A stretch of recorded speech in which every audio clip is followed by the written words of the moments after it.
Episode की starting में हमें दिखाया जाता है किस तरह से एक काफ़ी बड़ी जगह जो कि जंगल से घिरी हुई होती है, वहाँ पर कुछ हेलीकॉप्टर से लेकर जाया गया होता है और हेलीकॉप्टर का जो चालक होता है या फिर को पायलट वो उतरने के लिए कह देता है क्योंकि उनकी डेस्टिनी आ चुकी थी। डेस्टिनेशन पर पहुँचने पर पता चलता है कि इस बंदे का नाम मॉर्बियस है और ये एक डॉक्टर है जो कि साइंटिस्ट भी है। यहाँ पर वो अपने लंगड़ेपन और बाकी अपनी ही तरह लोगों को इलाज दिलाने के लिए आया हुआ होता है क्योंकि वो चमगादड़ों के पास जाता है और अपने हाथ पे कट मारता है जिससे चमगादड़ उसके खून की तरफ काफ़ी ज़्यादा अट्रैक्ट होते हैं। अब जिसकी वजह से सभी चमगादड़ उसकी तरफ बढ़ते हैं और सभी लोग जितने भी पायलट्स होते हैं वो सब भागने लगते हैं। जिसके बाद हमें दिखाया गया ग्रीस का समय जहाँ से आज से 25 साल पहले दिखाया गया है, जहाँ एक हॉस्पिटल में मॉर्बियस माइकल या फिर कहूँ वही साइंटिस्ट का छोटा बच्चा या फिर का छोटा रूप है जिससे मिलने के लिए एक और दोस्त आता है जिसका नाम लिशन होता है, लेकिन वो उसे माइलो नाम से बुलाता है। माइलो और इनकी बीच की काफ़ी अच्छी दोस्ती हो जाती है जहाँ पर माइकल उसे काफ़ी ज़्यादा पसंद करने लगता है क्योंकि उसका अब कोई साथी नहीं बचा था। एक दिन अचानक से वो मशीन बंद हो जाती है जिसपे माइलो जिंदा होता है, तो वो जल्द से जल्द माइकल उस मशीन को ठीक करने के लिए अपने एक स्प्रिंग का यूज़ करता है जो कि उसके पेन में होती थी। अब उसने इस पूरे मशीन को पेन से ठीक किया क्योंकि इस मशीन को बनाने के लिए बड़े से बड़े साइंटिस्ट लोग काफ़ी बड़ी रिसर्च करते हैं और माइकल ने उसे सिर्फ एक स्प्रिंग से ठीक कर दिया। इस चीज़ को देखते हुए डॉक्टर कहता है कि मैं इस तरह से किसी भी चीज़ को वेस्ट नहीं जाने देना चाहता, वो भी खास तरह के तुम्हारे बच्चे को, जो कि मैं चाहता हूँ कि तुम जाके अच्छी एजुकेशन लो। माइलो के लिए उसने एक छोटा सा लेटर लिखा होता है जिस लेटर में लिखा होता है कि वो इस लंगड़ेपन का इलाज और हमारी तरह कई लोगों का इलाज वो ढूंढ कर वापस आएगा। अब माइलो वैसे तो काफ़ी ज़्यादा रही ज़्यादा है लेकिन वो इस हॉस्पिटल में खुद को ठीक कराने के लिए आया होता है। फाइनली उसे कुछ मुलाकात कुछ बच्चों से होती है जो कि बुली कर रहे होते हैं जो कि ठीक होते हैं। तभी डॉक्टर वहाँ पर आ जाते हैं और कहते हैं कि इस बच्चे को मारना बंद करो। फाइनली वो उस बच्चे को बचा लेते हैं और यहाँ पर दिखाया गया माइलो जो कि अब 25 साल बाद मॉर्बियस माइकल नाम से फेमस है। यहाँ पर मैं बता दूँ कि उसे आज एक सम्मान पुरस्कार दिया जा रहा होता है वहाँ के राजा के थ्रू, तो वो इस सम्मान को लेने से मना कर देता है ये कहते हुए कि ये एक्सपेरिमेंट एक गलती से हुआ है। पर हमें दिखाया गया एक लड़की को ठीक करते हुए मॉर्बियस को, जहाँ पे उनसे मिलने के लिए मार्टिन नाम की एक नई डॉक्टर आती है। वो बताती है कि मैं तुमसे मॉर्बियस बात कर सकती हूँ कुछ मिनट के लिए, जिसके बाद वो वहाँ पर एक उसके लिए गिफ्ट छोड़कर चले जाते हैं और पता चलता है कि ये एक एक्सपेरिमेंट कर रहे हैं बैट्स एंड ह्यूमन की जीन को मिलाने के लिए, जो कि एक इलीगल है लेकिन वो फिर भी करना चाहता है जिससे वो अपने लंगड़ेपन और अपने ही जैसे कई लोगों को इलाज ढूंढ सके।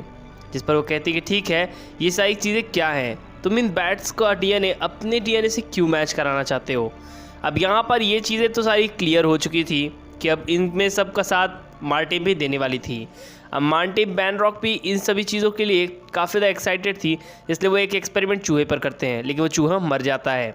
यहाँ पर उस चूहे के मर जाने की वजह से ये लोग काफ़ी ज़्यादा हताश हो जाते हैं, लेकिन वो चूहा कुछ देर बाद हिलना चालू होता है, लेकिन इस चीज़ पर ये लोग ध्यान नहीं देते और यहाँ पास से वो चले जाते हैं उस डॉक्टर के बुलाने पर या फिर कोई नर्स के बुलाने पर जिस बच्ची का इलाज अभी कुछ देर पहले मॉर्बियस कर रहा होता है। तो वो उसे कोमा में भेज देता है, जब तक वो कोमा में रहेगी तो ज़िंदा रहेगी। फाइनली वो अपने फ्रेंड माइलो से मिलने जाता है जो कि अब काफ़ी ज़्यादा बड़ा हो चुका था और वो काफ़ी ज़्यादा खुश होते हैं। जिसके बाद ये लोग वॉकिंग पर जाते हैं और वो बताता है कि उसने इस सभी चीज़ों का इलाज ढूंढ लिया है लेकिन उसके लिए काफ़ी ज़्यादा पैसे लगेंगे। माइलो कहता है कि मैं इस लंगड़ेपन के लिए कुछ भी कर सकता हूँ और तुम्हें जितने भी पैसे चाहिए मैं तुम्हें डोनेट करूँगा। फाइनली वो एक कहते हैं कार्गो शिप की ज़रूरत है उसे फ़िलहाल, और वो एक कार्गो शिप में बैठकर वहाँ से जाने लगता है। ये एक इंटरनेशनल वाटर सर्विसेज है जिस पर 4-5 भाड़े के टट्टू होते हैं। खैर ये भाड़े के टट्टू जो होते हैं रक्षा करने के लिए बने हुए होते हैं मॉर्बियस की कॉलिक मार्टिन। यहाँ पर फाइनली मॉर्बियस उस चीज़ का इलाज ढूंढ लेता है और उसका डीएनए उस बैट के डीएनए से मैच कर जाता है, जिस वजह से ये सभी लोग काफ़ी ज़्यादा खुश होते हैं। अब यहाँ पर मार्टिन उसके ऊपर एक्सपेरिमेंट करने के लिए रेडी होती है, जहाँ पर वो उसके पीठ पर एक छोटे से नाप लेती है और उसके बाद वहाँ पर इंजेक्शन लगा देती है और उसे बांध देती है कुर्सी से। यहाँ पर वो कहता है कि बस थोड़ा सा ही दर्द होगा और वो खुद भी टेबल पर बैठकर उसके ऊपर और रिसर्च करने लगती है। दूसरी तरफ हमें दिखाया गया एक भाड़े टट्टू को जो कि वहाँ पर आ जाता है और कहता है कि वैसे डॉक्टर मार्टिन आप यहाँ पर कर क्या रही हैं। तभी उनकी नज़र जाती है उस सीट पर जो कि पूरी तरह से खाली हो चुका था। इसका मतलब वहाँ से डॉक्टर भाग चुके थे। यहाँ पर सभी लोग काफ़ी हैरान होते हैं, लेकिन डॉक्टर अब बैट की तरह उल्टा लटक सकते थे, उड़ सकते थे, ग्लाइड कर सकते थे। यहाँ पर वो उन सबको मार देता है और उनका डॉक्टर का पूरा चेहरा चेंज हो चुका होता है।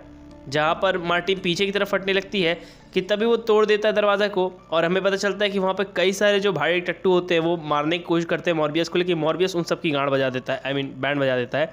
खैर यहाँ पर हमें दिखाया गया है कि वो अपने कपड़े पहनता है, जब वो वापस से ठीक होता है तो वो देखता है कि मार्टिन जो है वो बेहोश हो चुकी है। इस चीज़ को देखते हुए वो काफ़ी दुखी होता है, इसलिए उसके ऊपर एक कपड़ा डाल देता है और वहाँ से सारे डिटेल्स मिटा देता है जो भी उस कैमरे होते हैं। कैमरे की मदद से वो सारी चीज़ें डिलीट कर देता है और वहाँ से अपनी उन दोनों दवाइयों को लेकर पानी में कूद जाता है, इस चीज़ को दर्शाता हुए कि वो नहीं चाहता कि उसे कोई पकड़े। तो फाइनली यहाँ पर डिटेक्टिव आ जाते हैं क्योंकि उसने कॉल भी किया होता है। तो डिटेक्टिव वहाँ पर आकर सारी तफ्तीश करते हैं, जहाँ पे 8 लोग की बॉडी मिलती है और एक की बॉडी जिंदा होती है, लेकिन वो भी फिलहाल बेहोश है। वो है डॉक्टर मार्टिन। यहाँ पर डिटेक्टिव्स को दिखाया गया है, उन्हें पता चलता है कि कैमरे से सारी रिकॉर्डिंग डिलीट कर दी गई है। खैर यहाँ पर हमें दिखाया गया है माइलो को, जो कि इस न्यूज़ को सुनकर काफ़ी ज़्यादा दुखी होता है और वहाँ पर डॉक्टर आते हैं, जिस पर वो कहते हैं कैसे हो माइलो, जिस पर वो बताता है कि वो काफ़ी ज़्यादा दुखी है कि उसका दोस्त मॉर्बियस भी उसी शिप के अंदर था। खैर यहाँ पे डॉक्टर मार्टिन काफ़ी ज़्यादा बीमार होती हैं क्योंकि उस झटके की वजह से वो बेहोश हो चुकी थी। तो उनसे मिलने के लिए मॉर्बियस आता है और उनकी डिटेल्स चेक करता है, लेकिन वो ठीक होती हैं क्योंकि फ़िलहाल बेहोश ही है वो। यहाँ पर वो उस जगह से चला जाता है और कहता है कि मैं तुमसे मिलने दोबारा ज़रूर आऊँगा मार्टिन, और ये कहकर वो उस जगह से चला जाता है अपने एक लैब में। यहाँ पे लैब के अंदर वो सारी चीज़ों को एक बार फिर से टेस्ट करता है, लेकिन वो फिर से लंगड़ाने लगता है क्योंकि उसको भूख लगती है।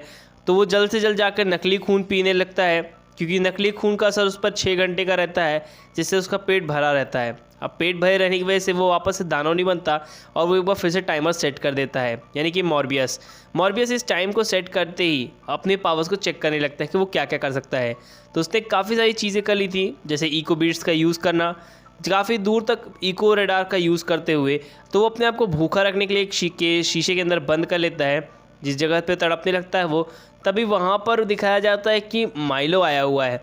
माइलो जो कि काफ़ी ज़्यादा अच्छा दोस्त है उसका, तो वो अंदर की तरफ आते ही मॉर्बियस का नाम चिल्लाने लगता है क्योंकि उसको उम्मीद होती है कि मॉर्बियस ज़िंदा है। यहाँ पर वो उसे ब्लड लाने के लिए कहता है मॉर्बियस, क्योंकि उस ब्लड को पीने के बाद वो वापस से ठीक हो जाएगा। यहाँ पर से वो कहता है ठीक है, तो वो अंदर से जाता है, नकली ब्लड लेकर आता है और हमारे मॉर्बियस भाई को दे देता है।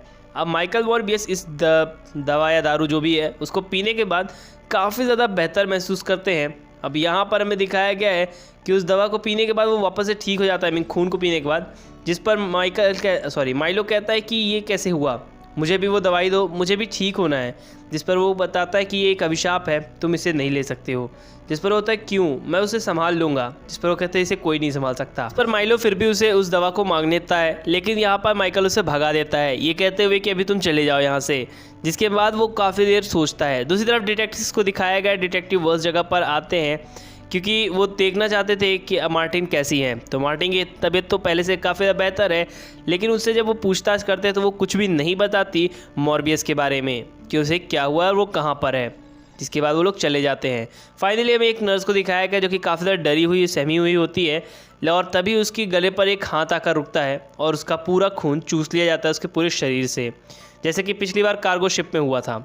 और यहाँ पर हमें दिखाया गया है मॉर्बियस को, जो कि उसी पेशेंट के साथ होता है, जो कि उसकी एक काफ़ी अच्छी दोस्त भी होती है। वो अपनी पावर्स का यूज़ करता है तो उसे कुछ आवाज़ आती हैं।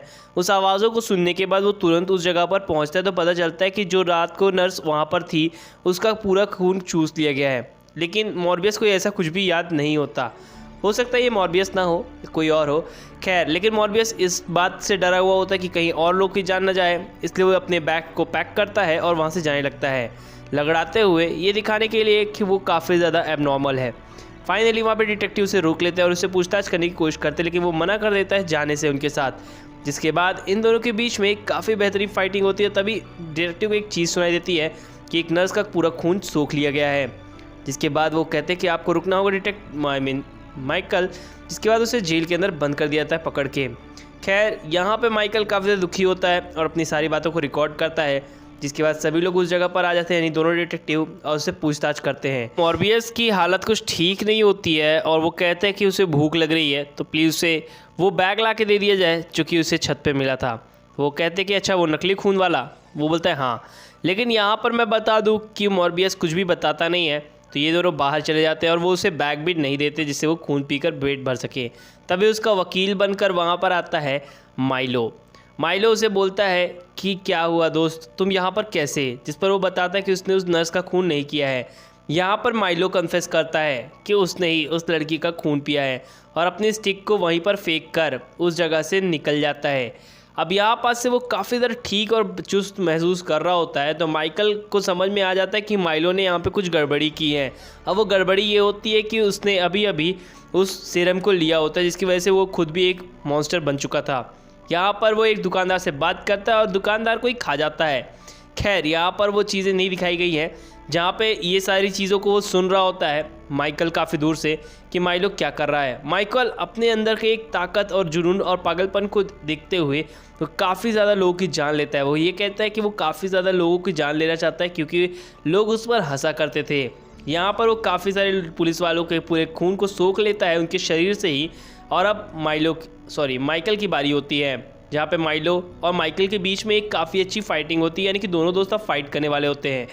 तभी यहाँ पर दिखाया गया है हमारे माइकल को, जिसके पास एक नई पावर होती है, वो जो ग्लाइड कर सकता है, मतलब एक जगह से दूसरी जगह तक उड़कर जा सकता है।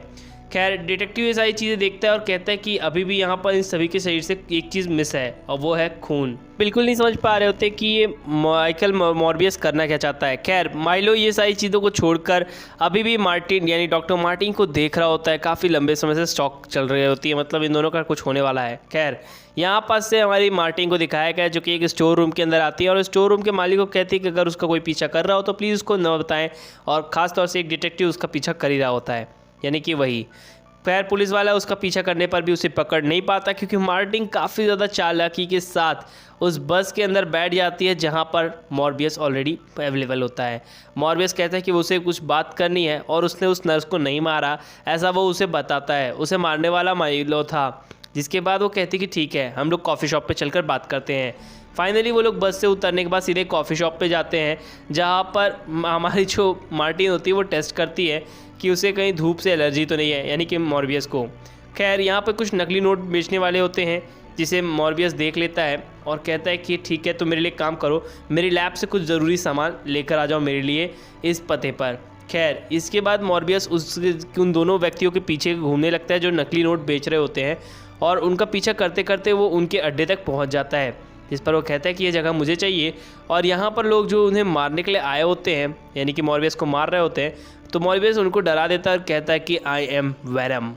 खैर इस बात से उनकी फट जाती है और यहाँ पास से वो लोग चले जाते हैं। तो वहाँ पे आसपास की चीज़ों को, पड़ी हुई चीज़ों को वो इकट्ठा करता है और उनको लेंस की तरह यूज़ करता है, या फिर कहूँ माइक्रोस्कोप की तरह। दूसरी तरफ हमें दिखाया गया है हमारे माइलो को, जो कि ड्रेस पहनकर एक क्लब के अंदर जाता है और लड़की के साथ फ्लर्ट करने लगता है। तभी दो चार लौंडे लपाटे आते हैं और उसकी ऐसी तैसी करने में लगे होते हैं। तो माइलो ने कुछ वैसे खास तो कहता नहीं है, लेकिन वो चला जाता है उस जगह से बाहर और कहता है मैं तुम्हें बाहर देख लूँगा। जिसके बाद वो वहाँ से गुस्से में निकल जाता है और अपने भयानक वाले रूप में जाके बिल्डिंग पर बैठा होता है। अब यहाँ पास से वो उनका वेट करता है और तीनों बंदे बाहर आते हैं और एक सिर्फ आवाज़ सुनाई जाती है। दूसरी तरफ हमें दिखाया गया है मार्टिन को, जो कि हमारे डॉक्टर के लैब से कुछ लेने आई होती है।